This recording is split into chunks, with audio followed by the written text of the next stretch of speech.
Hey, bienvenue dans ton Yann et Frank. Aujourd'hui, entrevue avec Alexa Lavoie de Rebel News.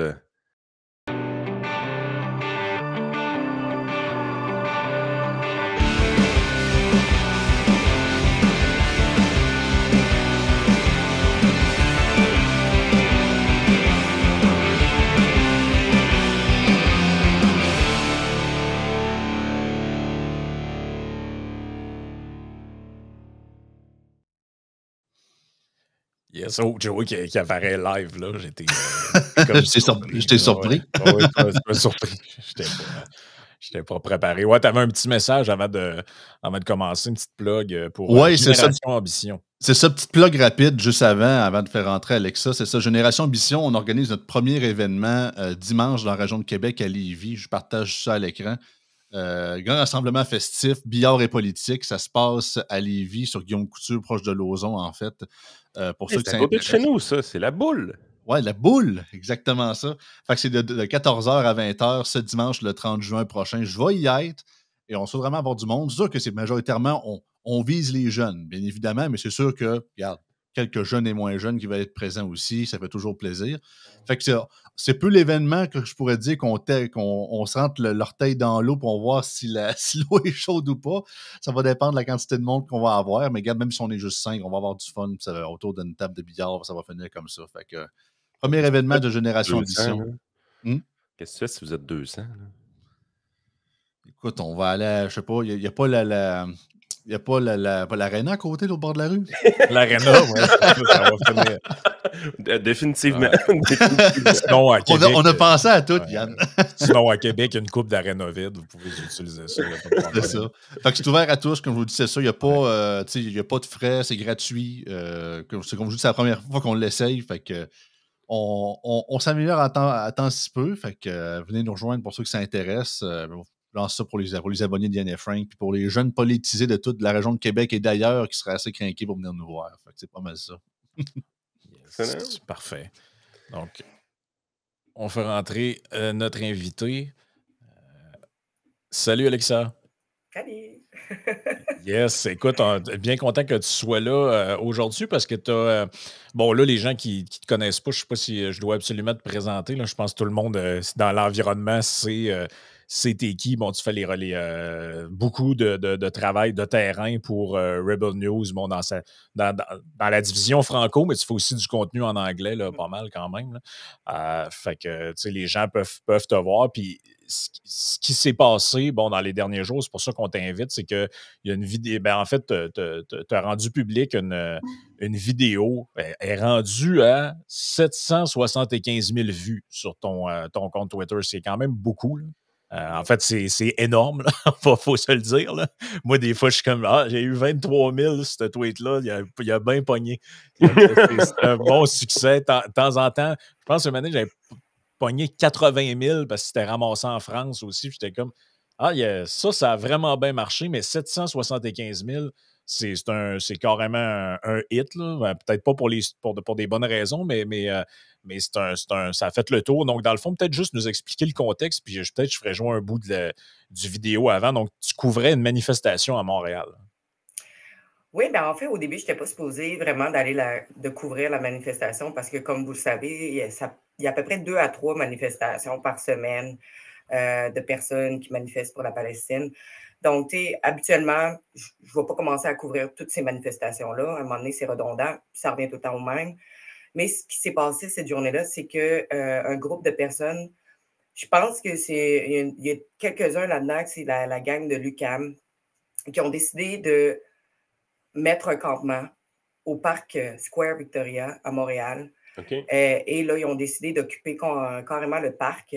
Mais il y a aussi le fait qu'ils ont complètement souillé, avec des graffitis, de la peinture, aussi des drapeaux, la statue de la reine Victoria. Donc, je suis allée là-bas parce que je trouve que c'est d'intérêt public, pas juste au Québec, mais partout dans le Canada, de voir qu'il y a un nouveau campement. Surtout que quand on regarde en Alberta, ces campements-là, ils ont fait à peu près même pas 24 heures avant d'être démantelés. Ici, à Montréal, on les tolère. En Toronto, on les tolère également. Mais si on regarde les États-Unis, il n'y en a plus. Ils ont démantelé déjà. Donc, je suis allée juste pour prendre des images parce que je sais très bien que ces gens-là ne sont pas réceptifs à parler de toute manière. Moi, je me suis dit, je vais me tenir à l'écart, je vais prendre quelques vidéos et ensuite, je vais quitter. Et c'est pour ça que je me suis tenue à l'écart. J'avais même ôté mon flashlight, c'est ce qui montre que je suis avec Rebelle. Mais bien sûrement, ça n'a pas pris même pas 2 minutes que je me suis fait encercler. Ils sont venus de mon côté, ils m'avaient déjà visé. Puis après ça, ben, pour ceux qui ont vu la vidéo, vous connaissez un petit peu comment ça s'est déroulé par la suite. Exact. Ben, on va voir un peu là, comment ça s'est déroulé parce que je pense qu'il y a plusieurs personnes qui ne l'ont pas vu. C'est assez, pour vrai, c'est quand même assez impressionnant là, ce qui se passe. Là. Déteste Rebel News! Hey! Déteste Rebel News! True!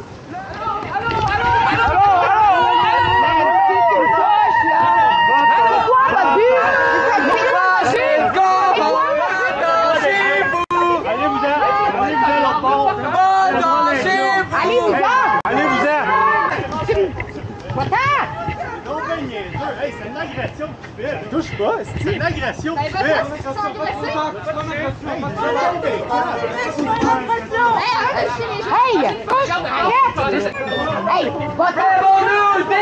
Là, on le voit, genre, essayer de prendre la caméra carrément, l'autre qui tire de la peinture. Tout le monde est masqué. Les parapluies, je ne sais pas trop c'est pourquoi, là, sont prêts pour l'intifada mondiale, mais ils ont besoin d'un parapluie et 3 gouttes de pluie. Ça, c'est un peu spécial pareil. Là. Moi, je sais pas, d'après moi, la guerre va être plus compliquée que prévu. Puis là, en tout cas, moi, j'ai vu ça, puis ce qui m'a fait... Avant que je te laisse expliquer un peu plus, c'est quoi qui s'est passé, parce que, bon, la vidéo, ça donne jamais une idée complète là, de ce qui est arrivé. Mais moi, ben, là, tu as coupé juste avant où la personne arrive de la rue puis elle m'asperge complètement de peinture. OK, ben attends un petit peu. On va voir la fin. Rebel News! Rebel News! Bye bye!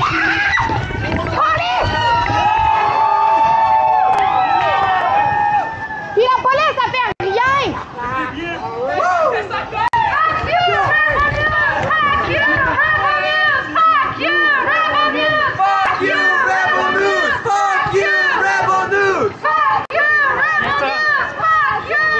C'est du très haut niveau. Hein.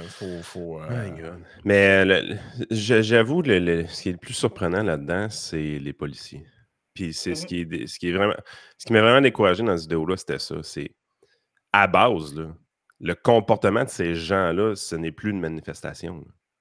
C'est des actes criminels qui sont commis un par-dessus l'autre à côté de policiers qui ont les bras croisés. Et puis c'est pareil, je pourrais mettre l'autre vidéo là, que Guillaume a mis sur ton caméraman sur son compte, là, où t'as un gars là, que lui, pour une fois, lui, au moins, il n'est pas masqué, là, qui dit genre, là, va-t'en, puis la prochaine fois, je vais te péter ta caméra, puis tes 2 policiers à côté qui regardent et disent pas un mot.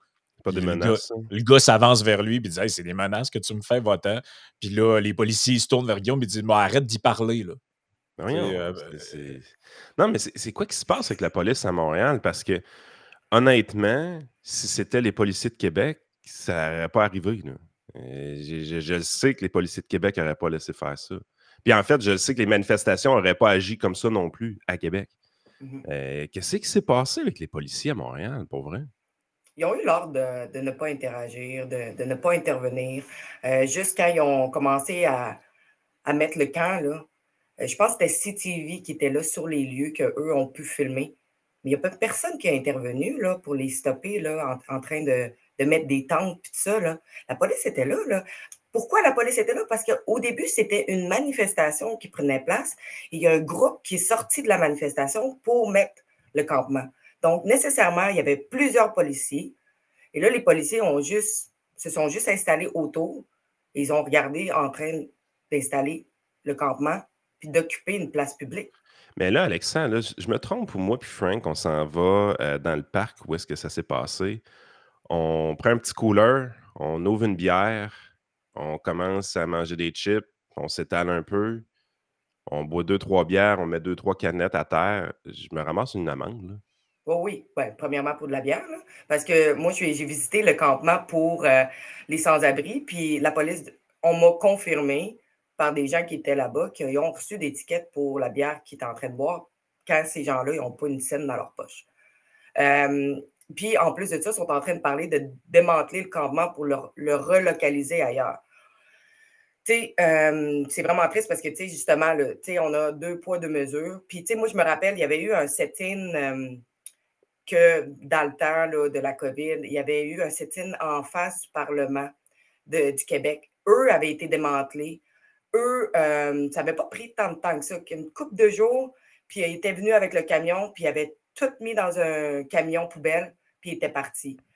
Donc, à Montréal, ce qui arrive, bon, on sait, la mairesse de Montréal, c'est une gauchiste, là, on ne s'en cachera pas. J'ai comme l'impression qu'elle les protège. On le sait qu'il y a une élection qui s'en vient. On le sait qu'elle veut ses votes également. Il y a aussi la population de Montréal, une grosse population qui est pro-palestinienne. On peut le voir dans les rues. Là, les manifestations sont quand même assez massives, là. Quand même d'importance. On sait qu'ils représentent une un plus gros poids au niveau des votes que, mettons, la communauté juive. C'est triste à voir, là, mais moi, j'ai couvert les multiples écoles qui ont été tirées à bout portant. Le restaurant qui vient de se faire tirer dessus là, par 3 fois. Je parle avec les gens qui sont juifs. Ils ont toute peur. Ils veulent même quitter Montréal. Ils veulent fermer leur restaurant. Ils ne veulent plus être là. Ils n'ont pas d'aide. Ils sont allés devant le bureau de Valérie Plante l'autre jour pour demander de l'aide, pour demander des actions concrètes pour les protéger, pour protéger leur milieu, parce que souvent, c'est comme certaines places à Montréal où la communauté est plus présente. Ils n'ont eu aucun retour. Personne ne s'est adressé à eux. Personne n'a retourné un appel ou parlé avec eux au niveau de leurs préoccupations. Donc, c'est ça, c'est 2 poids, 2 mesures. On laisse faire ça. Le campement à McGill a demandé l'aide des policiers. Les policiers ont dit on n'a pas atteint les critères nécessaires pour démanteler le campement. Vous êtes sur une propriété privée. McGill veut vous voir out, demande l'aide de la police, mais la police n'intervient pas. Ben, c'est ça qui est fascinant à Montréal, c'est que la police a des bras croisés. On se demande presque qu'ils servent à quoi. Puis quasiment si ils n'encouragent pas ça. Mais moi, ce qui m'intéresse, c'est je comprends l'idée qu'il y a un groupe arabe qui est assez intense, qu'il y a un groupe juif qui se sent menacé. Mais je veux dire, il n'y a pas juste des Juifs, des Arabes à Montréal. La population générale qui n'est pas mêlée à ce conflit-là, qui voit la détérioration de la ville et qui voit ces campements-là, c'est quoi l'opinion des gens? Les gens sont juste différents, tout ça. Ils font ah, c'est Montréal. Mais dans ces militants-là, il y a beaucoup de petits blancs. Là. Oh, oui. Sur les campus universitaires, là, il y a beaucoup de la jeunesse blanche de gauche. Là, ça, c'est très bon pour les cannes de peinture. D'ailleurs, dans ceux que j'ai vus au travers des masques, là, il y a beaucoup de gens là-dedans. Ça ne fait pas pantoute partie de minorités visibles. Non, on a l'extrême gauche. Bon, on a tous les groupes là, différents. On a les Antifa, les Black Blocs, le Pink Bloc, anarcho-queer, les anarchistes. Il y a les écolos, les anarcho-écologistes. Écoute, je pourrais en nommer pendant longtemps, là, les nombres de groupes de regroupement, les communistes, les socialistes, les marxistes.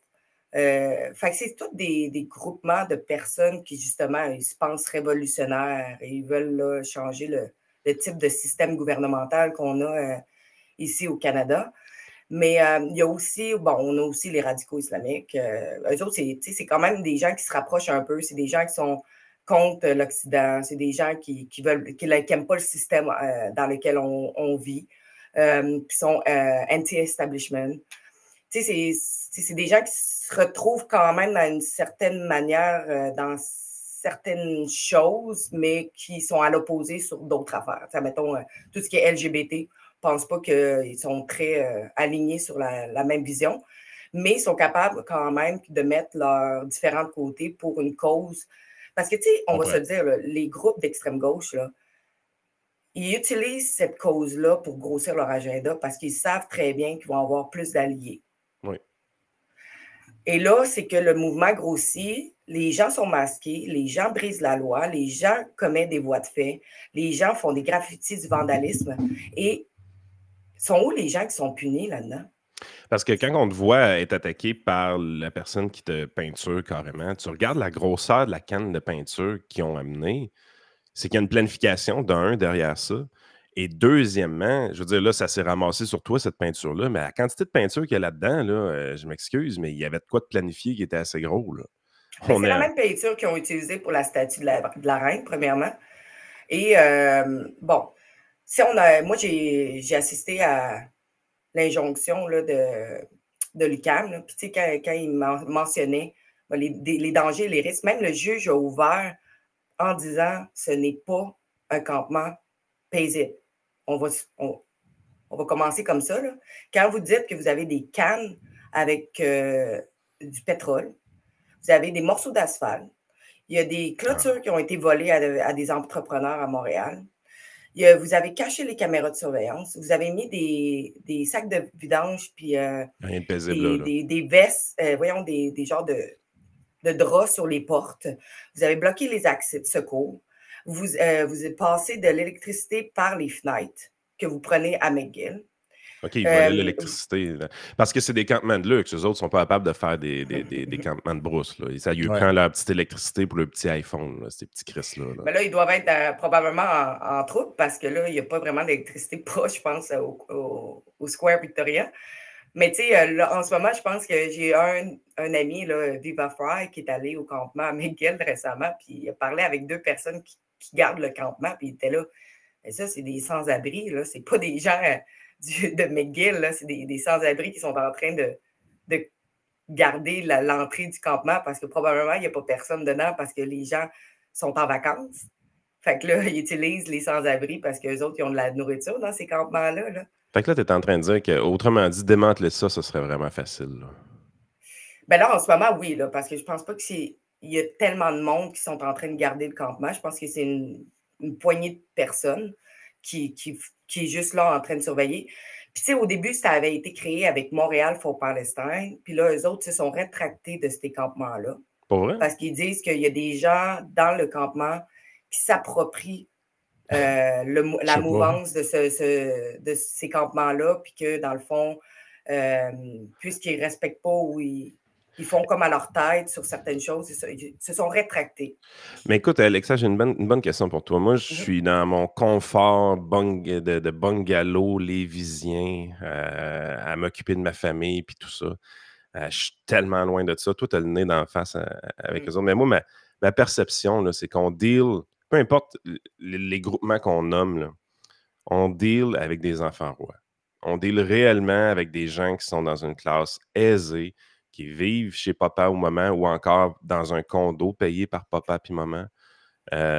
J'ai vraiment pas l'impression qu'on fait affaire avec des gens qui sont pauvres, qui ont goûté à la pauvreté. On fait vraiment affaire avec des petits crises de fils de riches qui s'ennuient, qui ne savent pas ce qu'ils font à l'école, ils ne savent pas où ils s'en vont dans la vie. C'est des revendicateurs, c'est toujours des victimes, ils ne font jamais rien de mal. C'est l'échec du parenting des années 2000, ce qu'on voit là, ce qu'on vit là.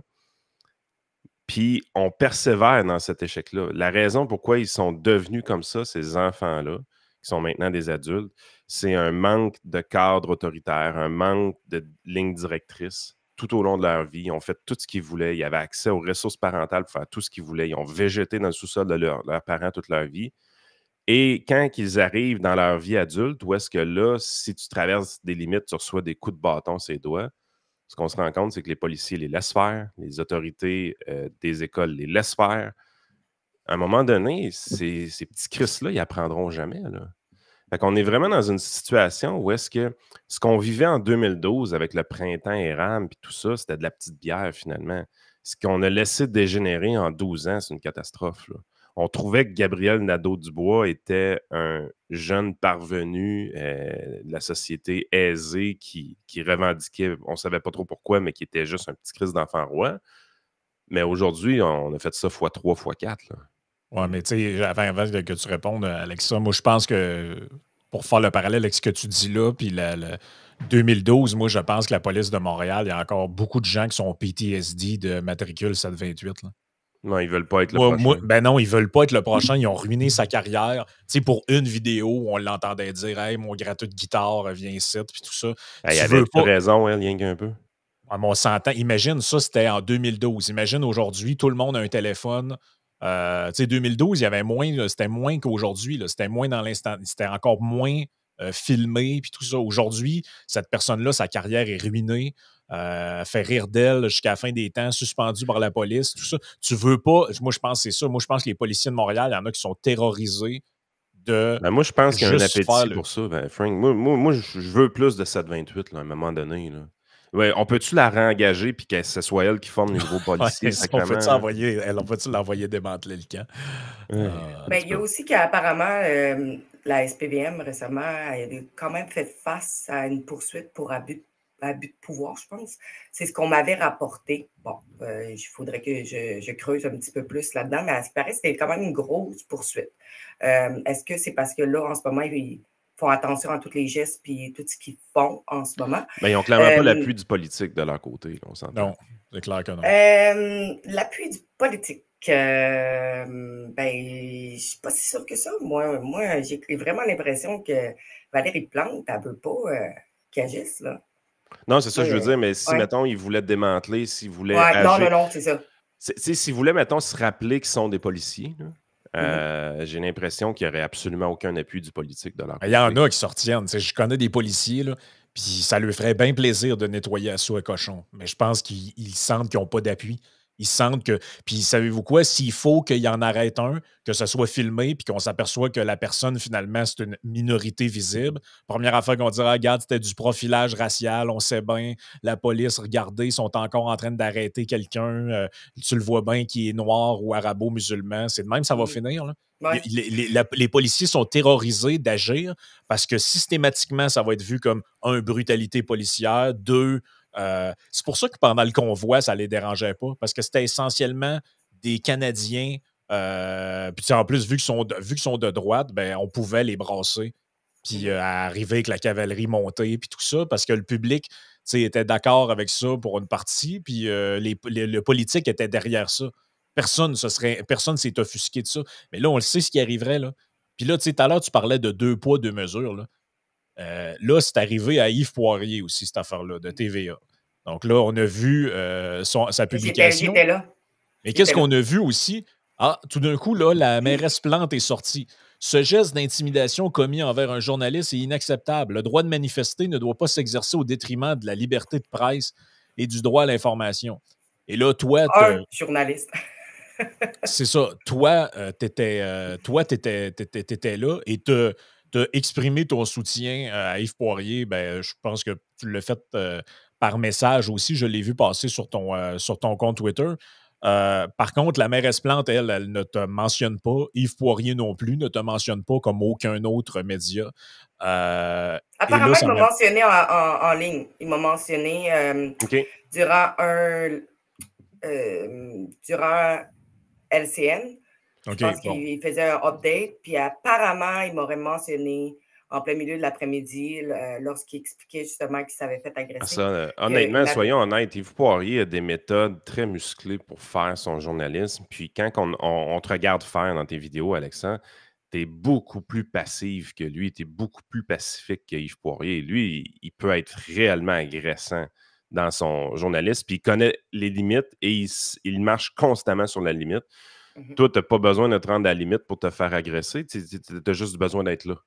À un moment donné, tu es là, tu te dis, Christy, c'est quoi qui ne marche pas? Puis en plus, tu sais, je pense pas que tu veux jouer ce game-là, mais je vais la jouer pour toi. Tu es une femme, là.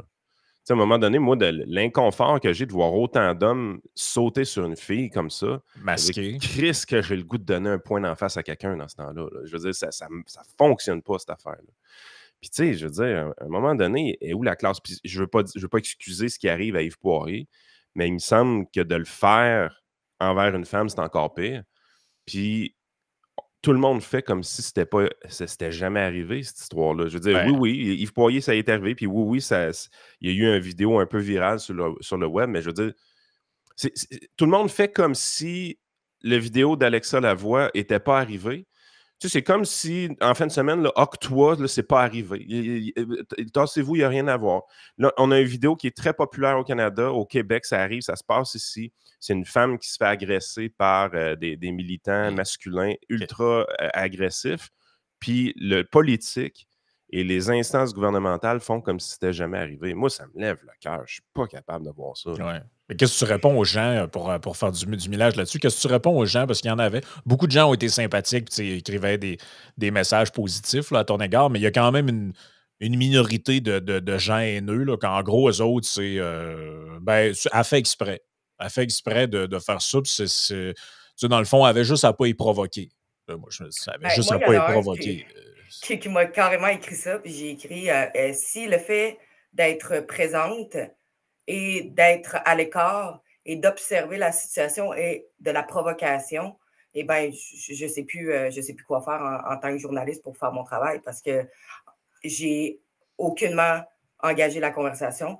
Ils sont venus vers moi, ils m'ont agressé, ils ont commencé à m'attaquer. Je ne veux pas faire ma victime parce que je ne suis pas une victime. Non, tu voulais être là, c'était volontaire. C'était mon travail d'être là. On est au Canada. On a la liberté de presse. Je serais supposée aussi d'avoir la protection que je devrais avoir également envers les policiers. Même si tu n'aimes pas mon média, tu as le droit de me critiquer, tu as le droit de ne pas aimer ce que je fais. C'est ton droit. Jamais que je vais aller à l'encontre de ça. Mais le fait de voir que je me fais attaquer, de ne pas interagir et de me répondre. Et c'est ça que vous allez le voir dans mon reportage, le policier en vélo qui se sauve de moi parce que je cours après lui pour lui demander de me protéger et qui continue à s'en aller. J'ai dit, puis là, je crie, je dis, s'il vous plaît, pouvez-vous faire votre travail? Ils m'attaquent, ils me suivent. Et le policier de me répondre, on vous a dit qu'on n'allait pas vous protéger. Ça ne marche pas, ça. S'il y a une personne que tu veux qui soit impartiale, hey, c'est servir et protéger. Ils peuvent pas. Ils peuvent pas d'éliminer. Oui. Non, mais là, sérieusement, à la fin, je pleurais parce que là. Il n'y a plus d'hommes dans notre société. Des vrais hommes, il n'y en a plus. C'est parce qu'il faut être une petite couille molle comme policier pour répondre ça à quelqu'un. Il faut refuser de faire son travail. Sincèrement, il faut être un esti de couillon. Moi, là, les gens qui s'offusent de matricule 728 et qui ne s'offusent pas de ça, vous êtes des estis d'enfants de chienne. J'en reviens pas. Non, puis ça a tout bon. Ouais, excuse. Aux deux poids de mesure, là. On a vu qu'est-ce qui s'est passé pendant le convoi, puis on a vu, il y a une femme qui s'était faite piétiner par un cheval. Bon, je me suis fait tirer dans la jambe par la GRC avec un pistolet, je pense, de lacrymogène direct dans la jambe. J'étais quand même à l'hôpital pour voir s'il n'y avait pas de dommages par la suite. Là. Il y a eu des gens qui se sont fait battre avec des bâtons. Écoute, ce que j'ai vu, là, ils ont pété littéralement les fenêtres de tous les camions. Il y a un des hommes qui son camion, il avait laissé les fenêtres ouvertes, le moteur marchait. Il a neigé dans son camion était fini. Une fois qu'ils ont remorqué. Ils ont fait des choses carrément atroces. Il n'y a aucune organisation pour les droits humains qui s'est levée pour dénoncer ce qui s'était passé. Mais par exemple, depuis qu'on voit les actions policières, parce que ça arrive des fois que la police intervienne, là, on l'a vu quand il avait bloqué une des rues proches de l'UQAM pour inviter les gens à venir les supporter, puis ça, puis ils ne voulaient pas se déloger de la rue. Fait que là, la police n'a eu pas le choix à rentrer dedans. Bien, ça a été dénoncé par tous les organismes de droits humains, comme, mettons, Amnesty International, que la police n'avait pas d'allure, qui dénonçait les actions policières. Puis ils l'ont encore fait également quand il y avait... c'est quoi que les manifestants avaient fait? C'était quelque chose qui était complètement illégal. Je ne sais pas si vous avez vu aussi quand ils sont rentrés dans le building d'administration à McGill, qui se sont barricadés, qui avaient toutes mis les chaises, les bureaux, et ils avaient tout empilé ça devant la porte pour se barricader dans une des locaux de l'administration. La police avait été obligée de les sortir de force. Je me demande vraiment, est-ce qu'il y a eu des arrestations? Est-ce qu'il y a eu des gens qui ont reçu des charges par rapport à ça? Est-ce quelqu'un qui son compte de banque est gelé? Ouais. Non, mais c'est ça. Puis, tu sais, je me dis, OK, là, quand on voit ce qui se passe, c'est parce que là, on ne peut plus mentir. On ne peut plus dire, ben non, la loi est appliquée partout pour les mêmes personnes. Non, je suis désolée, mais nécessairement, dès que tu es Canadien, Québécois, que, bon, tu es là pour tes droits à toi, parce que là, on parle de quelque chose qui se passe à des milliers de kilomètres, que c'est pas notre conflit à nous. Il n'y a pas personne qui a perdu sa job parce qu'il n'y avait pas de vaccin. Là. Ben, en fait, on va se le dire, peu importe la raison. Moi, j'ai le feeling que 90% de ces manifestations-là, ils ne savent même pas c'est où Israël, ça map. Là. Ben, en tout cas, j'ai demandé c'est quelle rivière puis c'est quelle mer, puis vous avouez que plus de 80%, ils ne savaient même pas la réponse. Ah non, mais c'est carrément. Mais tu sais, quand on dit le 2 poids, 2 mesures, je pense que c'est le nœud de l'histoire est là, autant sur l'affaire de Poirier que toi. C'est-à-dire que si on considère que la liberté de presse, c'est important, ben ça vaut pour toutes les personnes qui sont dans les médias. Que le média s'appelle Rebel News, Le Soleil, TVA, le National Post, peu importe, c'est les mêmes règles pour tout le monde, qu'il soit sur Internet ou à la télé. Tu n'as pas le droit de te faire tabasser parce que tu es un média sur Internet ou que tu es un média de gauche ou de droite. C'est la même chose pour les manifestations. T'as pas le droit, si on considère que tu n'as pas le droit de te barricader sur un terrain privé, faire une occupation illégale, tu n'as pas le droit que ça s'appelle manifestation pour la Palestine, pour Israël ou pour je ne sais trop quelle autre cause. C'est ça qui ne marche pas. C'est que quand c'est des manifestations pour des causes, si c'est Greta puis la Palestine, là, il n'y a pas de problème. On peut faire du vandalisme, on peut bardasser du monde, il n'y a pas de problème. La police va regarder. On a vu à Toronto, les policiers qui ont amené, c'était à Toronto, je pense, l'histoire, qui ont amené du café à des militants qui étaient quasiment en train de se réjouir du 7 octobre. Non, ils bloquaient la route. Il bloquait la route, je veux dire, c'est après ça. Qualifie un média, là. Un média, c'est quelqu'un qui fait du journalisme, grosso modo, qui rapporte la nouvelle. C'est la seule et unique définition qui compte. Son orientation politique ne compte pas. Le fait que ce soit subventionné ou non ne compte pas. Tu sais, je veux dire, le gouvernement a tellement pris un grand contrôle des médias avec leurs subventions qu'il s'est rendu qu'il considère des organismes comme Rebel News comme étant non médiatiques. Parce que c'est pas des médias, eux autres, je les subventionnent pas. Je veux dire, c'est rendu pathétique pareil quand tu y penses. Là, n'oubliez pas la licence journalistique de M. Trudeau. Là. Trudeau veut instaurer une licence journalistique qui fait en sorte que, qu'est-ce qui fait en sorte que tu es journaliste ou pas au Canada. Fait que nous autres, on est en cours contre ça. Là. On se bat. Là, je l'avais pas vu passer celle-là, honnêtement. Ils ont passé à travers ce qu'on a produit. Puis ils disaient que tout ce qu'on avait fait, c'était 1% de nouvelles. Ben voyons. Puis que là, c'est sûr que nous autres, on a été refusés d'avoir cette licence-là. Fait que là, nous autres, c'est sûr qu'on va se battre contre ça. La licence n'est pas encore appliquée, mais là, ils sont en train de regarder tous les journalistes, qu'est-ce qu'ils ont fait comme nouvelles. Comme ça, après ça, ils vont émettre une licence journalistique au Canada pour être capable de vraiment pratiquer puis d'être reconnu en tant que journaliste. Ben, je veux dire, à n'importe quelle place dans le monde qu'on fait quelque chose comme ça, le gouvernement décide qui est journaliste ou pas, on serait là et on dirait « Oh, les shit, c'est bien autoritaire. » Mais c'est carrément attaquer la liberté de presse. Là. Je veux dire, OK, oui, tout ce que vous faites n'est pas de l'information et du journalisme, mais québécois non plus. Là. Si moi, je trouve le Journal de Montréal, c'est rempli de billets d'opinion. C'est pas du journalisme. Que Radio, ce n'est que de l'opinion. C'est du commande. Mais c'est quoi le problème avec ça? Juste pour donner un exemple, là, il y a un photographe qui travaille pour, écoute, j'en revenais pas, là, il travaille pour Toronto Star, de Star. Puis, il a commenté ma vidéo où ce que vous avez vu mon attaque. Ouais. Il dit peut-être que vous devriez penser 2 fois pour travailler avec Rebel News et Ezra Nazi Light News.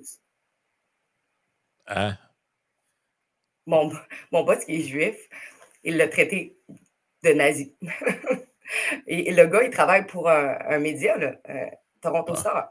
En passant, Ezra, c'est le premier qui a sorti l'histoire du papy nazi à l'Assemblée, là, au Parlement. Là. Qu'est-ce qui se passe avec notre pays, sérieusement?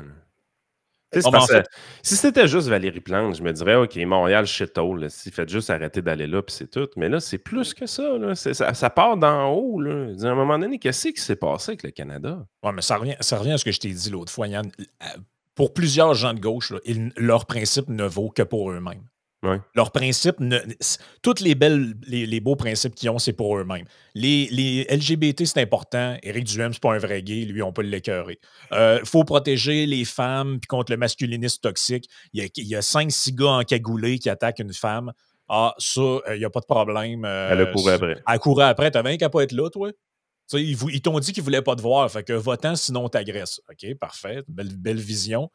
Après ça, c'est important d'avoir des gens de couleur puis des minorités visibles. Ouais, mais là, le noir là, qui s'est présenté avec le PCQ, c'est un complotiste. Lui, fait que lui, on peut OK, fait que finalement, là, c'est plus important. Vous comprenez toutes ces affaires, tous leurs principes et leurs affaires. La liberté de presse, la démocratie, c'est important, mais quand même, là, eux autres, on devrait leur enlever leur permis, on devrait faire fermer Radio X, on devrait empêcher Rebel News d'accéder au point de presse. Fait que dans le fond, tous les beaux principes, les belles valeurs ne valent que pour eux autres. Pour les autres, ben, manger de la merde. Mais tu sais, il y a un cancer parmi nous autres. Puis j'appelle ça comme ça parce que c'est un peu pour le pourquoi que on voit la population devenir comme ça. C'est le système scolaire.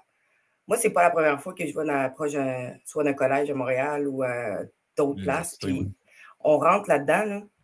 Ça a l'air d'un camp de fomentation communiste de haine. Tu sais, quand je suis allée, là, c'était soit... Je pense qu'il y avait eu un problème avec l'agenda, c'était à Maisonneuve.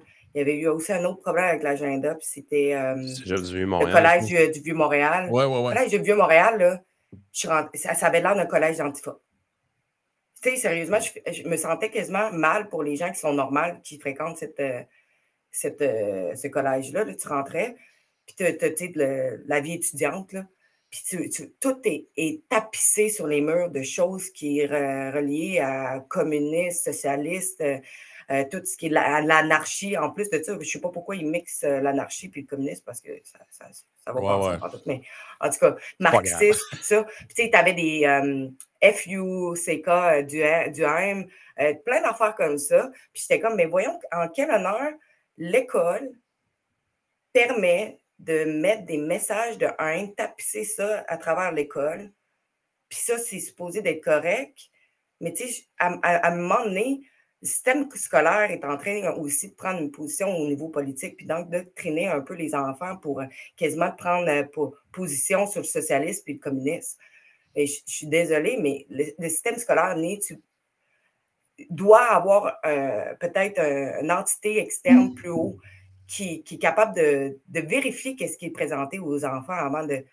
Parce que là, on n'a plus de neutralité dans le système scolaire. Là. Le côté anglo, est-ce que le côté anglo est aussi pire que le côté franco présentement à Montréal? C'est-tu pire? C'est-tu moins pire? Parce que je sais que ce qui se passe au niveau franco. Le franco est pire. Franco est pire, pourquoi? Parce que souvent, les antifas que je vois, il y en a beaucoup qui parlent français là-dedans. Là.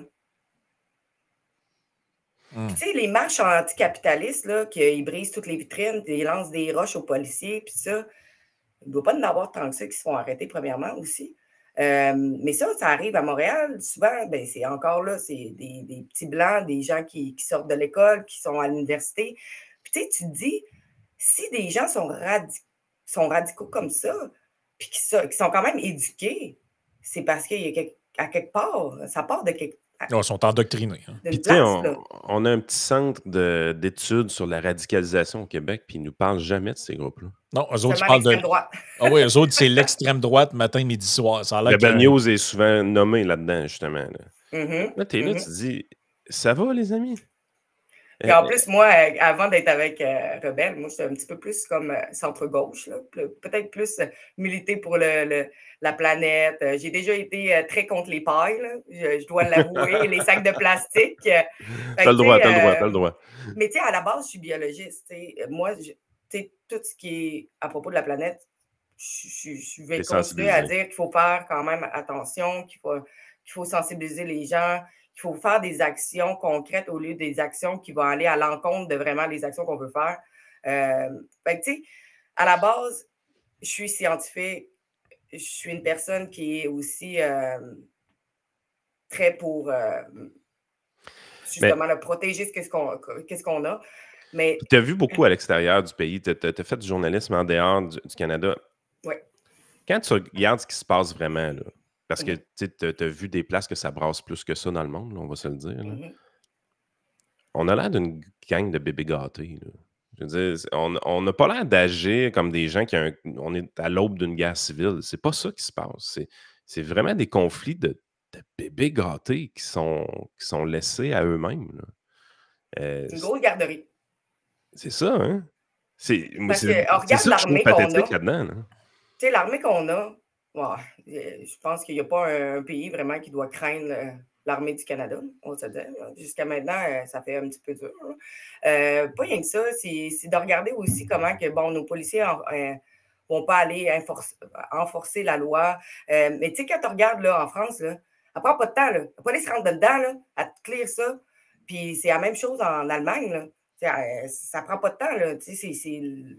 La police, là, elle fonce. Quand on regarde ici, la police regarde. Ben, elle regarde, sauf si c'est une manifestation organisée par des gens de droite. Ah là, puis même pas des gens de droite, des gens. Ouais. Des gens tout court.